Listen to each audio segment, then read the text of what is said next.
అక్క మంచి పట్టు చీరలే సూపర్ ఉండాలి అందట్లా నా చీరే. అక్క నాకు కూడా మంచి పట్టు చీరలు చూపి, దీనికంటే మంచిగా ఉండాలి. ఏడవో నా ఎంబడే దరిద్రాలన్నీ. ఇదేమన్నా నీదా?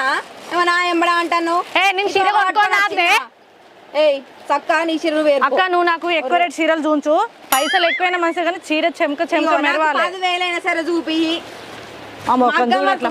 ఖచ్చితట్టు చూపి. నాకైతే పట్టు చీరలు కావాలక్క, మస్తున్నది. ఈ చీర నేను కట్టుకుంటే అరుంధతి లెక్క అందంగా ఉంటవచ్చు. అక్క ఏరా ఈ చీర ఎంత? 1800. వేసి ఈ 1800 చీర మంచిగా లేదు. 5000 రూపాయల చీర కాంచెలు చూంచు, అవి అయితేనే మంచిగా ఉంటాయి, పైసలు ఎక్కువయ్యాయి. ఈ 1800 గట్టున్నోళ్ళకి